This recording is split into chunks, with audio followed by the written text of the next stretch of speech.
Salamat po sa Panginoon sa kanyang biyaya. Tayo nakapagpasalamat at nakalasap ng kanyang mga awitin at mga salita niya na nagpapalakas sa ating espiritu. At tayo po ngayon ay mag-aaral ng kanyang salita. Kayo ba'y masaya? Nagtatanong kayo ba'y masaya? Tapos yung mukha ko'y parang malungkot. Actually sa tunay, ako'y kinakabahan. Talagang kabado ako. So, sabi nila, kasama na daw ito sa bahagi ng bilang mangangaral. Pero pag ako'y nasa labas, hindi ako nakakabahan. Pag lalo na ang unbeliever ang kausap ko, sasampal-sampalin ko lang ng talata, okay na. Pero pag mga kapatiran, medyo talagang kakaiba. Pero isa pong pribilehiyo na makapangaral sa bawat isa. Tayo pong lahat ay tumayo. Buksan po natin ating Bible sa Hebrews 11 verse 7.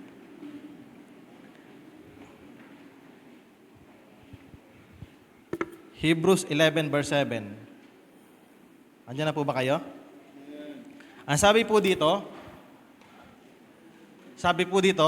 sa pananampalataya sinuwi ng paunawaan ng Diyos tungkol sa mga bagay na hindi pa nakikita, dala ng banal na takot, ay naghanda ng isang daong sa ikaliligtas ng kanyang sangbahayan na sa pamamagitan nito ay hinatulan niya ang sanlibutan at naging tagapagmana ng katuwiran na ayon sa pananampalataya. Tayo po ay manalangin. Ama sa langit, salamat po sa inyong biyaya na muli ang inyong salita ay mahayag. Ako po ay itago po niyo sa inyong likuran. Nawa ang inyong kaluwalhatian ang mahayag, ang inyong salita, ang tunay na makahipo sa pangangailangang espiritual ng bawat mananampalataya. At nawa, Panginoon, igapos niyo po ang gawa ng kaaway at linisin niyo po kami ng banal na dugo upang tunay na makagawa ang banal na espiritu sa aming kalagitnaan. Salamat po sa pangalan ni Jesus. Amen. Tayo pong lahat ay magsiupo.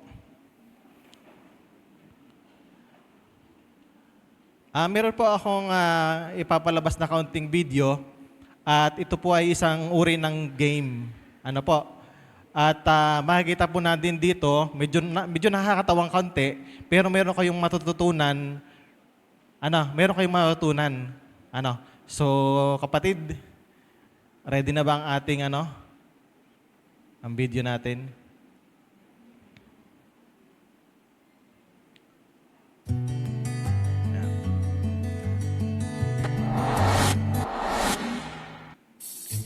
Ito po ay isang camp ng mga mananampalataya. At makikita po natin dyan na merong, yan po yung dapat action na ipapasa sa likuran. Ipapasa hanggang sa dulo. So dapat, kung ano yung nasa una, yun dapat ang action ng nasa likod.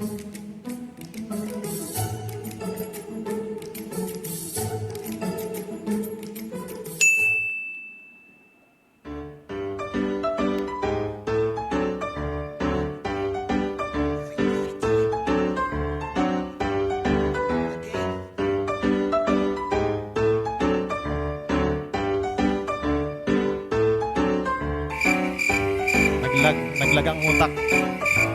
Ulit. Ulit.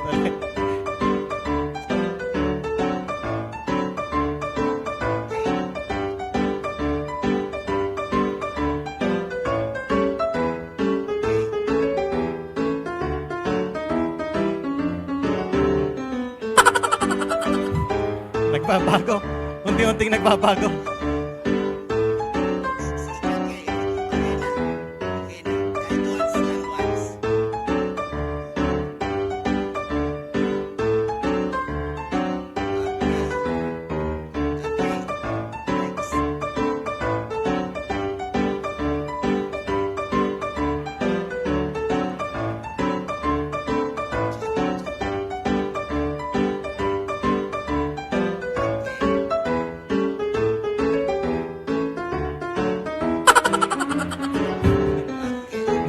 Malayo sa katotohanan.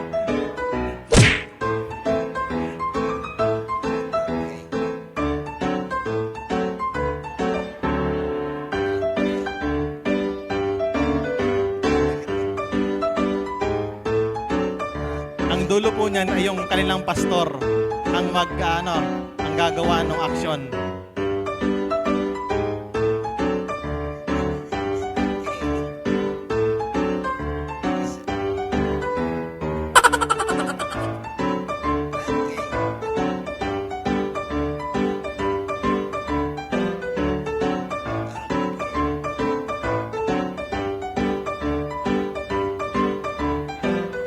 Yan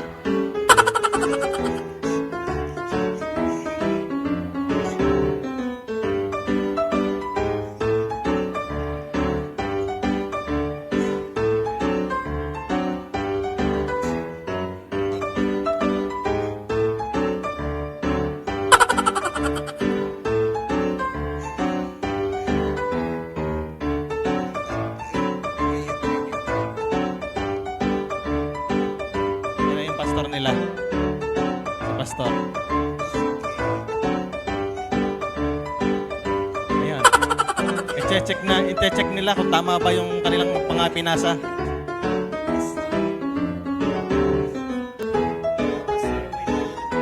Ano, show us din na receive na nga mensahe.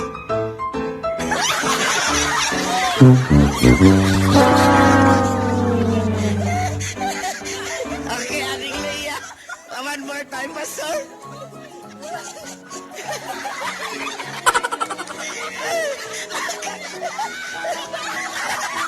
Hindi maka-move on. Aling Ang Leia. layo sa original. Ipakita mo, Aling Leia.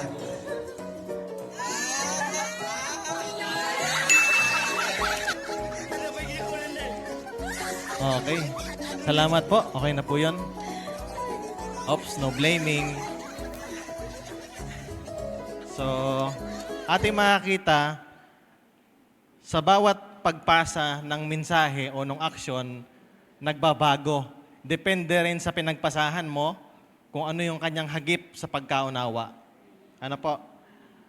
Kumbaga talagang, kung titingin nyo, ang layo ng aksyon. Ano? Isipin nyo po ito. Tayo ay mga Baptist in this year 2026. Ano po? At napakarami pong denomination bukod sa Baptist. At bukod sa napakaraming denominations bukod sa Baptist, ang dami ring uri ng Baptist. Ano po? Ang dami ring relihiyon. Ngayon, alam naman natin na meron tayong kinikilala natin na itong ating pinasukan ay talaga ito yung original. Hindi tayo na fake, hindi tayo kumbaga na-scam ng ating pastor o na mga nagturo sa atin ng kung ano man. Ano po? Sino ba dito ang sa ulo o sabihin natin kayang i-summarize yung Baptist history na hindi gumagamit ng AI o ng, sabihin natin libro, magbasa kayo ng libro, tapusin nyo at kayang i-summary. At kumbaga, bawat taon ay may accuracy na kayang nyong ipaliwanag. Sino pa po dito? Pastor, kaya niya po ba? Kaya niya po. Pagsisikapan. Mga ilang taon po natin pagsisikapan. Pasensya na po. Medyo napakahirap, Pastor, diga? Nasa Bible po, kung inyong titingnan, talagang pag nag-search kayo ng AI, total uso na naman ng AI ngayon, naalala ko nung kami ni Brother Joben ay nagba-Bible study. Bago ako magpabautismo, wala pa namang AI nun. Sabi ko, teka muna, magpapabautismo ako. Kaya ma-research nga dito sa aming encyclopedia, sobrang daming volume, kung talagang tunay itong aking papasuking Baptist. O baka ako'y ma-scam lamang kasi maraming comment about sa Baptist, etc. So, nababaitan ako kay Joben, pero mo ba naman, pupunta sa bahay, may dalang tinapay.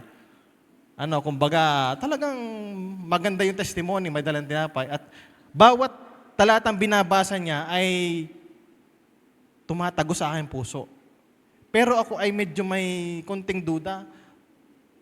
Saan kaya nanggaling ang pananampalataya ni Kuya Joben? Paano na kaya nakarating sa kanilang simbahang Good Shepherd? Paano na kaya nakarating sa Amerika? Ay nakarating sa Amerika 1800s. Di ba? Ang dami nating tanong. At lalo na mga kabataan ngayon. Pero alam niyo po, alam mo bakit natin na itatanong? Kasi binura po ng mga hindi mananampalataya, binura po ng hindi mga mananampalataya yung ating history. Lalo na po yung Roman Empire. Pinagpapatay nila yung ating mga forefathers, pinagsisira yung ating yung ating mga Bible. Kumbaga kung maaari ay mabura yung lahat ng ebidensya ng tunay na relihiyon, tunay na iglesia na itinatag ng Panginoon.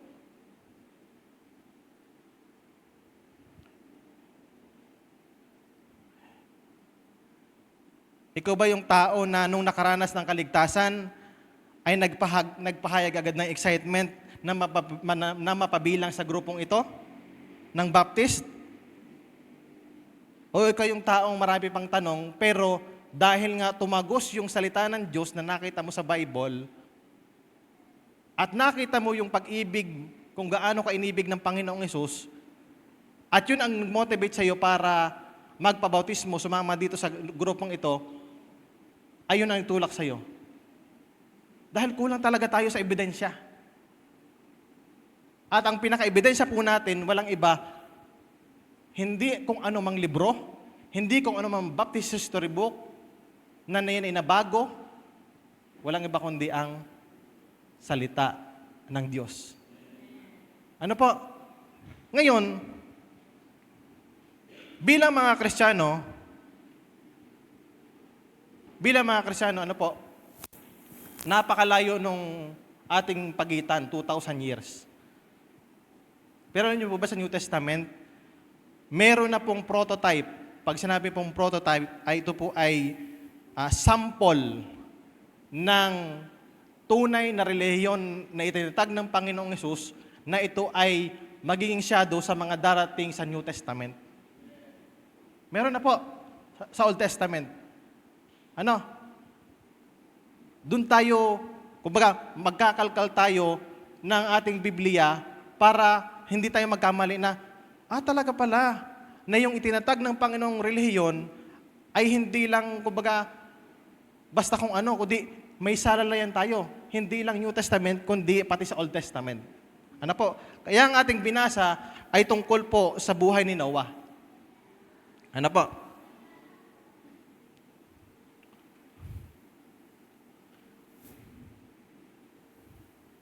Sino ba si Noah? Una nating narinig ang tungkol kay Noe sa Genesis chapter 5 na nagsisimula sa pariralang ito. Ito ang aklat ng henerasyon ni Adan. Ito ang pariralang inuulit sa aklat ng Genesis na idinitalye sa 5 kabanata ng Genesis ang makadiyos na linya ng lahi ni Seth na salungat sa makamudong linya ng lahi ni Cain. Babalik tayo sa Genesis. Mag-iimbestiga tayo. Kung ipagpalagay na walang patlang ang henerasyon ni Noe, ay kumakatawan sa ika-10th generation mula kay Adan. 10th generation. Noong 182 na ang taon ni Lamech, nagkaroon siya ng anak. Sino ang tatay ni Noah? Si Lamech. Yan. Ang pangalan niya po ay Noah. Ano po? Pinangalan niya itong Noe. Bakit? Sabi dito, mula sa lupang ito, mula sa panahon nila, mula sa lupang ito na isinumpa ni Yahweh, yung panahon ng yung lupa na napakagulo, napakaraming makasalanan, ipinanganak ang lulunas sa lahat ng ating pagpapagal at paghihirap. Ano po? Ang ibig sabihin po ng Noah ay comfort. Sa Hebreyong salita. Kaya't Noe ang ipinangalan niya sa kanyang anak. Pag comfort, naalala po yung ating nakaraang pagtuturo, sino yung comfort na binabanggit na iniintay ni Simeon? Si Jesus. Si Noah rin po ay ganon. Nagkagulo ang sanlibutan. Mga nag-aasawa, kumakain, masama bang mag-asawa? Hindi. Hindi, di ba? Kumakain. Ang ibig sabihin nun, nung time kasing yon, nag-aasawahan, yung mga babae sa babae, lalaki sa lalaki, na grabe ang immorality. At mapapansin nyo ngayon, nakalagay po din sa ating city, ay Pride Month. Exactly the same. Kung ano yung panahon ni Noe, panahon rin natin ngayon. Kumbaga, laganap ang kasamaan. Sabi sa Luke 2:25, "And behold, there was a man in Jerusalem," sa New Testament po tayo, "whose name was Simeon. And the same man was just and devout, waiting for the consolation, paraklesis, or comfort of Israel. The Holy Ghost was upon him." Mula sa umpisa, makikita natin na si Noe ay magiging espesyal dahil siya lamang ang miyembro ng kanyang lahing pinagmulan na ipinaliwanag ang pangalan. Sa kanilang lahi, ipinaliwanag yung pangalan. Mabilis nating matututunan ni si Noe ang magbibigay ng kaginawaan sa kanyang angkan sa Genesis 6:1-8, kung saan makikita natin na ang walang humpay na resulta ng pagbagsak ng tao sa kasalanan habang dumarami ang kasamaan sa buong mundo. Inakusahan ng Diyos ang sangkatauhan sa pananalitang ito. Nakita ni Yahweh na laganap na ang kasamaan ng tao sa daigdig at puro kasamaan na lamang ang palaging nasa isip nito. Puro kasalanan na lamang. Same as today.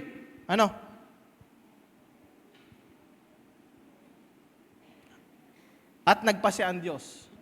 Sabi ng Panginoon, "Lilipulin ko ang lahat ng taong aking nilalang."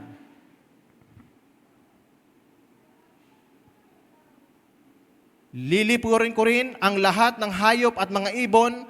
Ikinalungkot ko na nilalang ko ang mga ito. Ngunit kahit sa ganitong sitwasyon, nagkaloob ang Diyos ng pag-asa sa lahi ng tao. Nagkaloob siya ng pag-asa sa lahi ng tao. By the way, kung ang pangalan ni Noe Comfort at sinasabi natin ang prototype nating modern day Baptist, ang ating distinction, tayo comfort sa ating pamilya, sa ating lipunan. Kayo guys comfort o ang tawag doon? Discomfort. Mga young people, kayo ba ay comfort sa family nyo o baka kayo ang discomfort ng mga magulang nyo? Sa mga kabataan, matatalino ang mga ito. Magagaling mag-research. Wala talaga kayong makakitang direct to the point, complete Baptist history. Pero sa Biblia, makikita natin ang ating distinction kaparehas ng kay Noah. Why Noah is distinct in the time? Bakit kakaiba si Noah nung panahon na yon? Kagaya natin, ba tayo kakaiba? Ba't hindi tayo kagaya ng ibang mga relihiyon? Una, ano ba yung pinagkaiba natin sa iba? Na matitrace natin na tayo talaga'y tunay. Noah experienced divine initiative. Tayo mga tao, alam natin na kahit ano ating gawin, tayo ay nagre-rebelde, sinasalag natin ang kalooban ng Diyos, makasalanan to the core, patay spiritual. Ang sabi ng Bible, sa Genesis 6:8, sa kabi-kabilang kasamaan na lumalalas sa mundo, same as today, kasama din doon si Noah sa makasalanan. Tama ba? Alam mo yung bakit? Sabi ng Bible, nakita ng Panginoon na masama ang haka ng puso at isip ng tao. Sinasabi rin sa mga unang talataan na si Noah daw ay namuhay ng matuwid. Paano natin isa-settle yon? Kasama si Noah sa makasalanan. Bakit? Kasi bagamat sinabi ng Panginoon na namuhay si Noah ng matuwid, pero ang isip ng Diyos, hindi natin isip. Ang isip ng Diyos, alam niya ang nakaraan, pangkasalukuyan at panghinaharap. Nung time na yon, okay. Pero pagkatapos ng flood, Nagtayo si Noah ng vineyard, uminom, nalasing. Kasama yun sa nakita ng Diyos na imperfection kay Noah. Ano po? Kaya si Noah, hindi po talaga siya matuwid. Talagang lahat tayo ay makasalanan. Walang, gaya ng sabi ng Bible, gaya ng nasulat, walang matuwid, wala kahit isa. Walang humahanap sa Diyos. Kaya nagkaroon ang Panginoon ng divine initiative kasi hindi mo talaga siya mahahanap ng sarili mong lakas. Ano? Ano ang turo ng ibang relihiyon ngayon? Gumawa ka ng mabuti para mapalapit ka sa Diyos. Para daw mahanap mo ang Diyos. Mali agad. Ang Baptist, hindi mo kayang hanapin ang Diyos. Makasalanan ka. Kinamumuhin mo nga, kinakalaban mo nga ang Diyos. Ito ang ating uniqueness at pinagkaibahan na pumula sa unang kwento sa mga unang kwento sa Genesis, hindi tayo nagkamali ng pinasukang iglesia na nagtuturo na ang kaligtasan, ang Diyos ang unang kumilos. Mga kapatid, sa daming ginawa ni Satanas, na opsyon na pagpipilian para maligaw ang tao, ultimately, ang daming relihiyon na ginawa niya, salamat sa Diyos, sa Genesis, nakita natin, we copy the original. Kagaya nung ating nakita kanina na video. Pagdating sa dulo, ano na? Nung pinagharap yung original na action, ang layo doon sa pinasa. Bakit? Kasi sadya pong pag tayo nagpapasa ng mensahe, nagbabago. Kahit ngayong Baptist history, nagkakaiba-iba sila ng mga, alam ni Brother Joven to. But let's go back to the scripture. Kahit mawala ang mga kahit mawala ang mga commentary, kahit mawala ang mga articles of faith, kahit mawala ang AI, na napakaraming alam sa Biblia, tandaan niyo mga bata. At hindi niyo makita, ano ba talaga ang itinatag ng Panginoon na iglesia? Una niyong basahin, Genesis. But Noah found grace in the sight of God. Ako yung masaya. Bakit? Hindi man tayo perpekto. Sino bang perpekto dito? Wala. Magkakaiba tayo ng kahinaan. Yung iba ang kahinaan pagkain, yung iba ang kahinaan ng babae. Ako ang kahinaan ko lalaki. Hindi, joke lang, biro lang. Biro lang. Pero ito maganda. Lahat tayo ay inabot ni Jesus. Sino ka ba at sino ako para abutin niya? Sino tayo? Dapat we are undeserved sinner. Meron pang mas matatalino, meron pang mas magagaling. Si Elon Musk na-resign na ng trilyon na yung kanyang kayamanan. Pero alam niyo ba, kahit wala kang pera, pero nasa loob ka ng simbahang ito, at tama ang iyong turo, more than trillion pa ang nakita mong yaman sa mundong ito. Nakita mo si Kristo at higit sa lahat, siya ang unang kumilos para kay maligtas. Grabe ang Panginoon, nakakatuwa.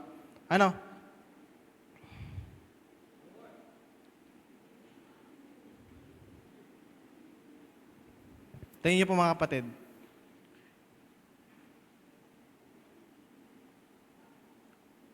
You can wash away the world by flood. Ito pong, you can wash away, meron akong article dito, sabi dito, you can wash away the world by flood. Ginawa ng Panginoon.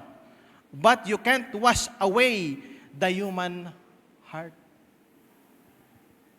Biruin mo, pinatag ng Panginoon sa pamamagitan ng tubig ang mundo. Ginuno niya sa pamamagitan ng tubig. At paglabas doon sa arko, kung paanong inalis ng Panginoon yung mga makasalanan. Paglabas doon sa arko, isang makasalanan rin at gagawa rin ng makasalanan at hindi pa rin nabago yung kanyang puso.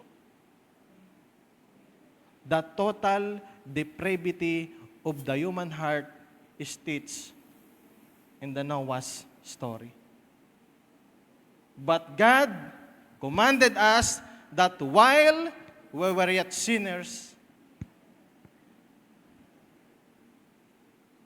kailan ka inabot? Nung ikaw ay matuwid? Nung ikaw ay mabait? Nung ikaw ay maganda ang performance sa iyong mga magulang? Hindi. While you are sinner. Medyo ako salamat sa Panginoon dahil sa kaligtasan kanyang.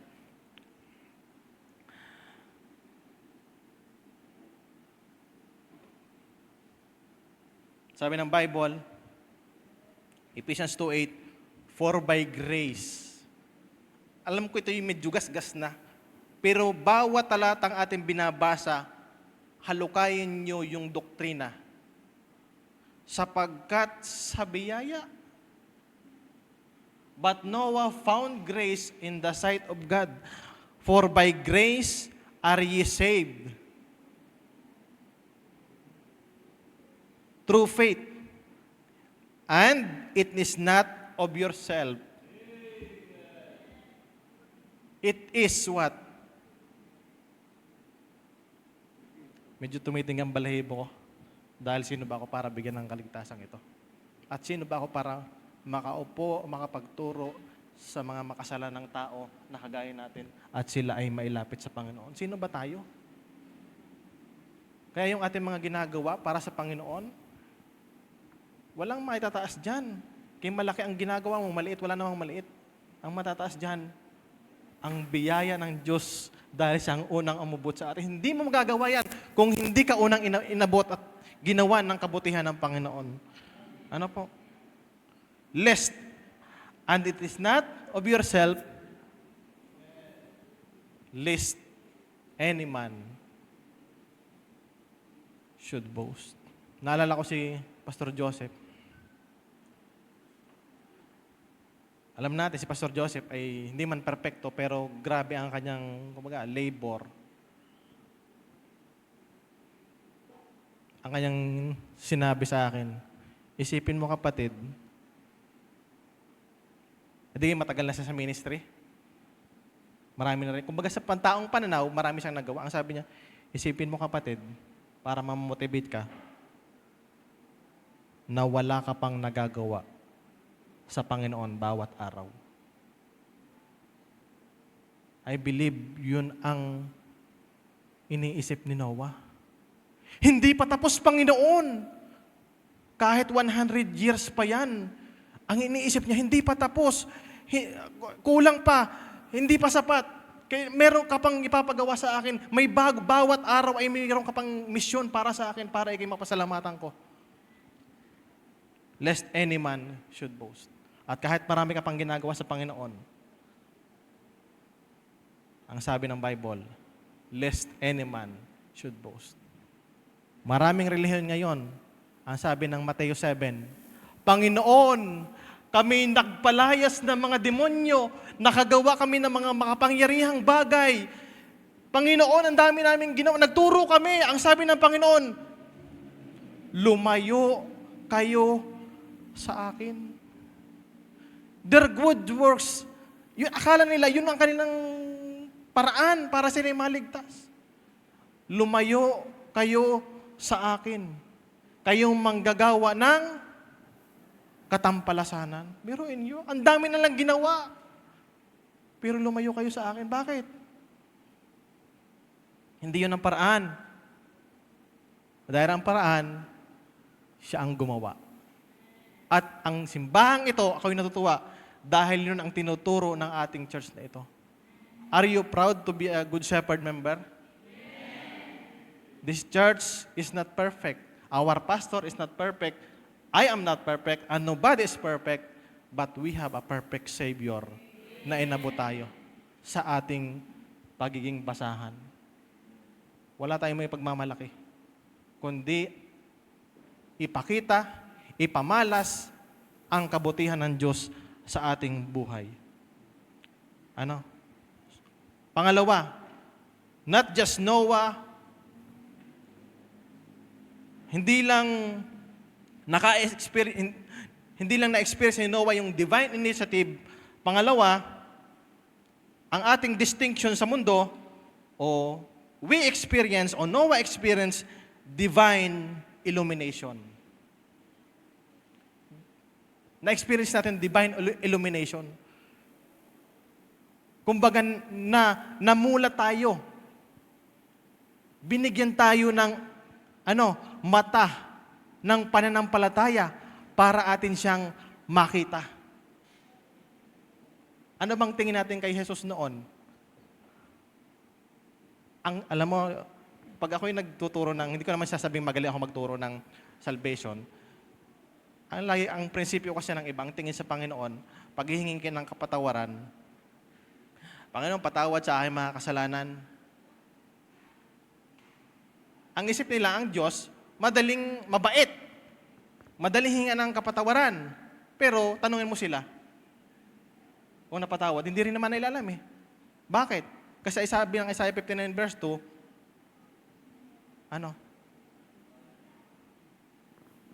ang kasalanan ninyo ang nagpahiwalay sa inyo para kayo ay pakinggan ko kayo. Kaya kahit anong tawag nila sa Diyos, hindi sila pinapakinggan dahil lang kanilang kasalanan. May nakaharang, may nakapag-itan na kasalanan. Pero tayo mga Baptist, same as Noah, na-illuminate tayo.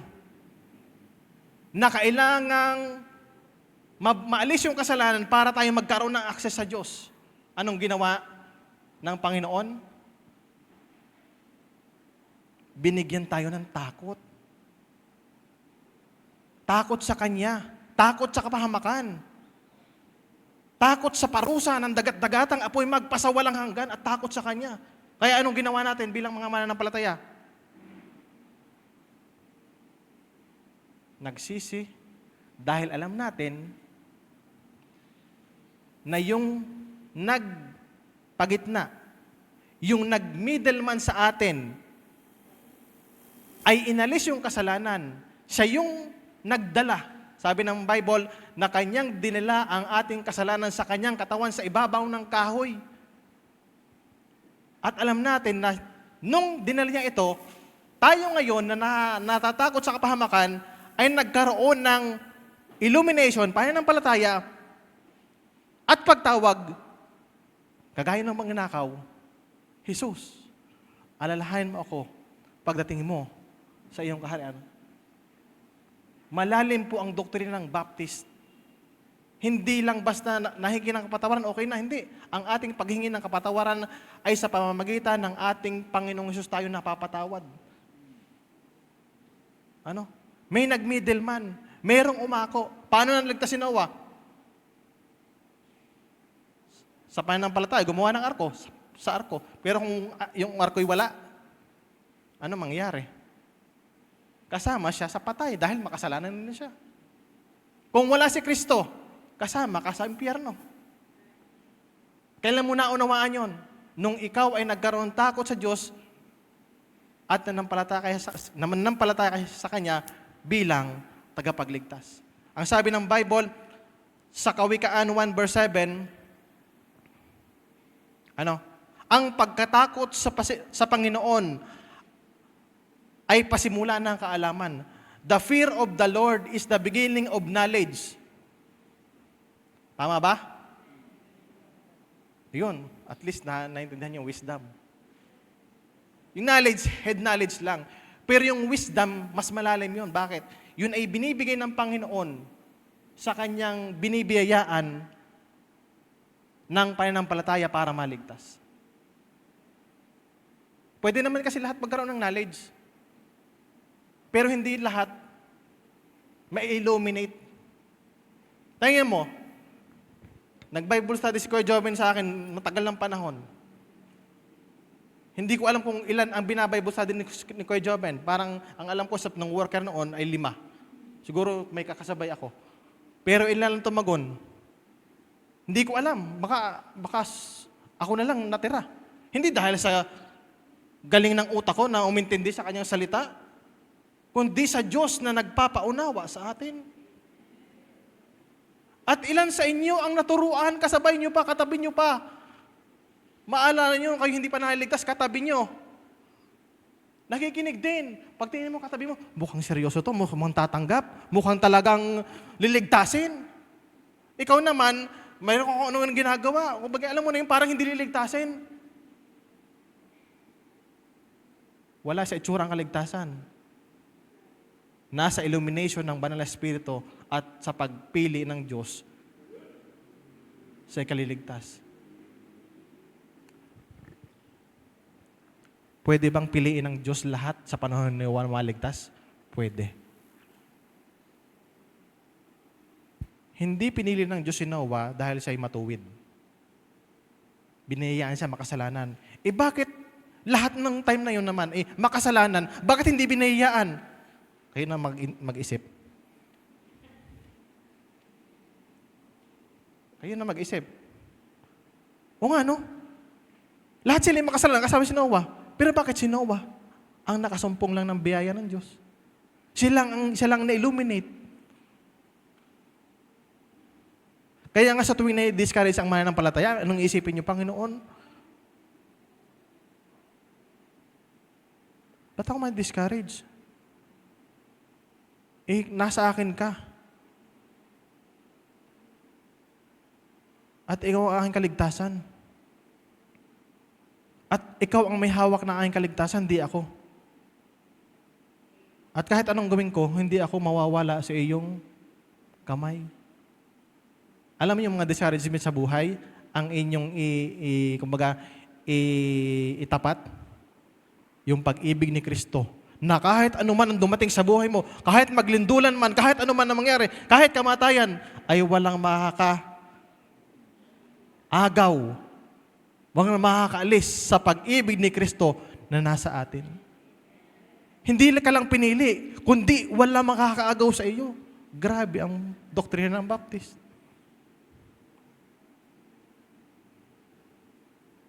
Ni kamatayan man. Ano po? Sabi ng Bible. Nagkaroon ng illumination. Nagkaroon ng takot. At hindi lang pag-i-illuminate sa kaligtasan, kundi yung pagkatakot sa Panginoon, ang bunga pala nito ay paglayo sa kasalanan. Natakot siya sa Panginoon. May delubyo darating. Sinunod niya ang Panginoon. Pwede naman kasing sumusunod yun. Gumagawa siya ng arko, pero gumagawa rin siya ng kasalanan. Pwede naman eh. Pero hindi eh. Kung gusto mong papalapit sa Panginoon, hindi mo lamang dapat alam ang turo. Hindi mo lang dapat alam ang gagawin, kundi lumalayo ka rin sa kasalanan. Bakit? Kasi makapangyarihan din ang kaaway. Marami ng Kristiyano ang bumagsak, kasama ako doon. At kahit ang dami mo pong alam na talata, ikaw ang pinakamagaling sa quiz bee ng talata,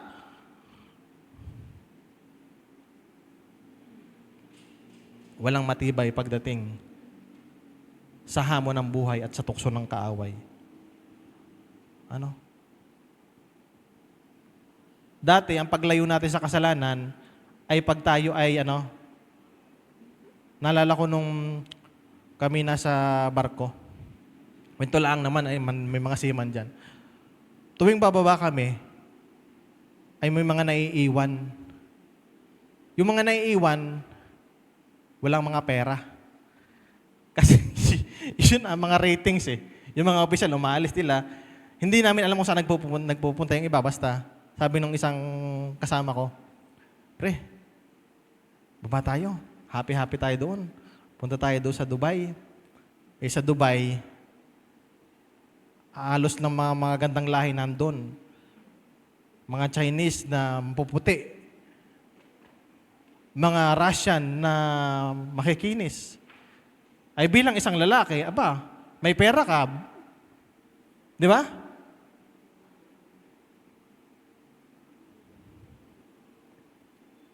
Kung hindi ka takot, ay susunggaban mo na. Wala naman ang asawa mo. Basta magpadala ka lang ng pera. Hindi ka na makita ng asawa mo. Pero ang pagkatakot sa Panginoon, lumalayo sa kasalanan. Sabi ko doon sa isang kasabayan ko na hindi rin umalis, hindi rin bumaba ng barko, pre, bakit ikaw hindi bumaba? Alam mo naman kagaganda doon. Mamimili ka lang ng babae, chick, Pilipino, kung ano man. Kasi meron pa akong hinuhulugan lupa. Baka pag nagastos ko yun, magkasakit ako, ibabayad ko lang sa sakit yung aking pinagtrabahuhan. Paano pag hindi nagkasakit? Pwede na. Paano kag maraming pera na panghulog sa lupa? Pwede nang gumawa ng kasalanan? Si Noe, sa loob ng 100 years, before na siya'y malasing sa dulo, walang naitala na siya'y gumawa ng kasalanan. Ang kanyang nasa isip, magtrabaho at mangaral. Ako isaludo sa mga ama dito, Father's Day naman, na talagang sila yung nagtatrabaho at bukod sa pagtatrabaho, sila yung merong panahon sa Panginoon.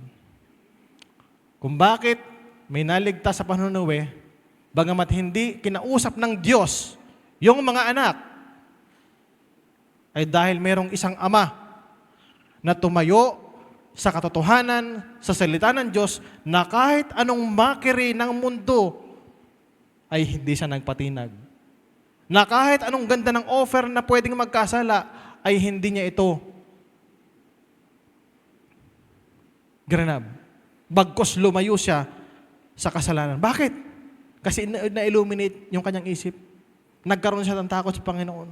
Ang pagkatakot sa Panginoon ay pagkapuot, paglayo sa kasalanan. Matindi ang pressure noon. Matindi. Sino ba may pinsan?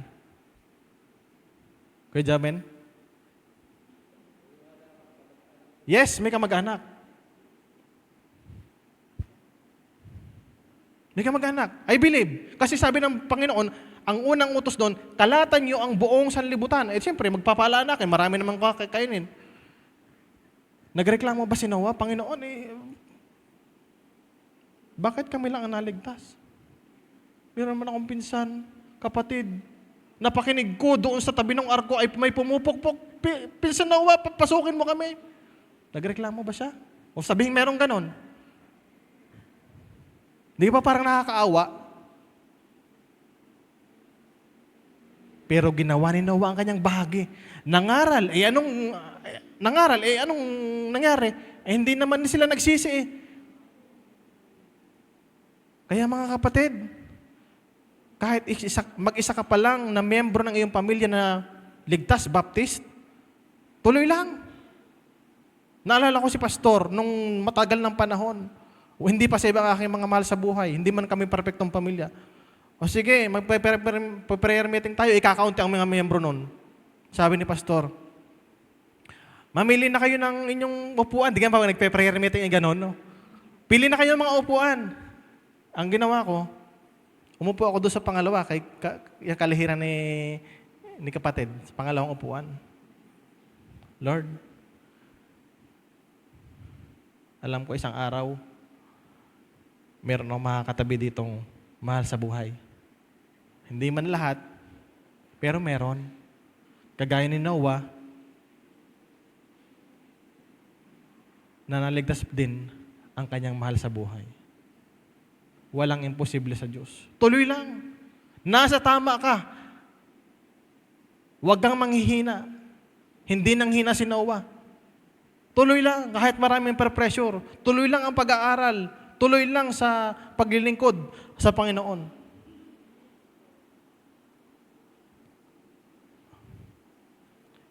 Hindi lang na-experience ni Noah yung divine illumination, na-experience din ni Noah yung divine empowerment.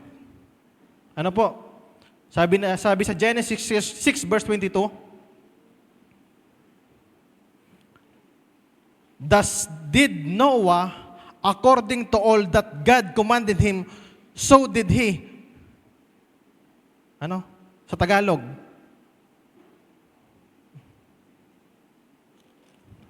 Genesis 6:22. Ayan. Kayo ba'y nandyan pa? Gayon ginawa ni Noe ayon lahat. Ayon lahat. Ayon lahat na iniutos sa kanya ng Diyos ay gayon ang ginawa niya. May sarili bang karunungan si Noe? Meron. Pero hindi niya sinunod yung sarili niyang karunungan. Trust in the Lord with all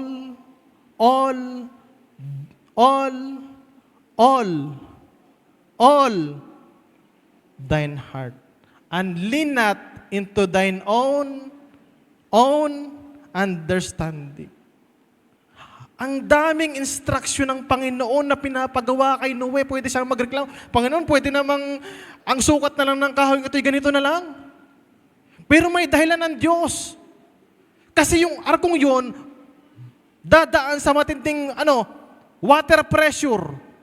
Sa matinding, kung merong alon man, talagang, may press nga si Coach Jobin, talagang matindi. Bakit? Hindi pwede sa isang Kristyano mag-shortcut. Ay, Panginoon, sabi mo ay mag-Bible reading, ako'y naantok na. So, shortcut na lang ako. Makikinig na lang ako ng audio Bible. Pero pagkagising, nagsimula sa Genesis, abay, nagpe-play yung audio, pambihira, nasa Revelation 22 na. At papahiring ko ang kanilang mga luha. Aba,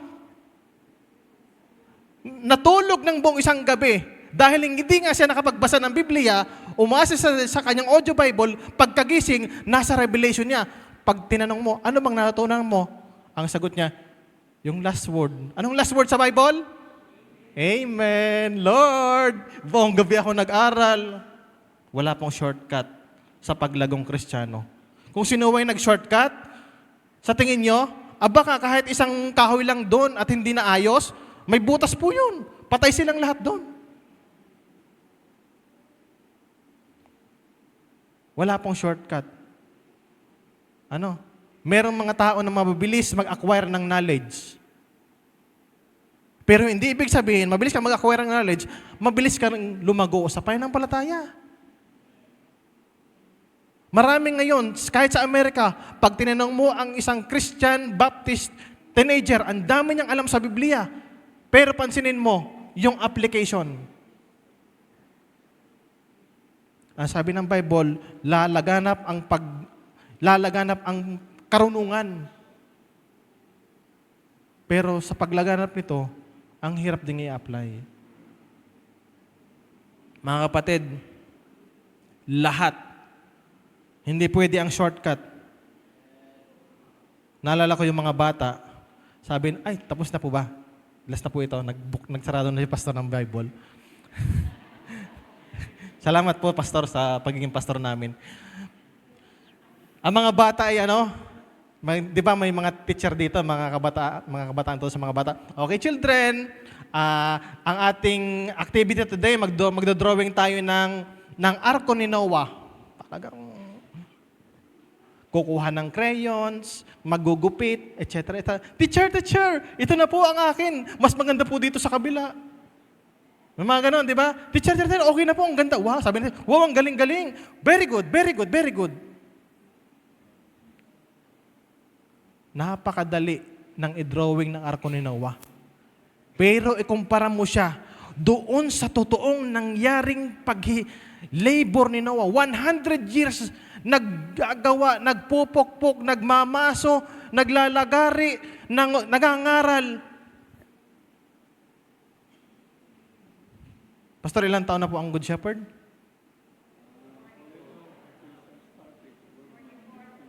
$50 years.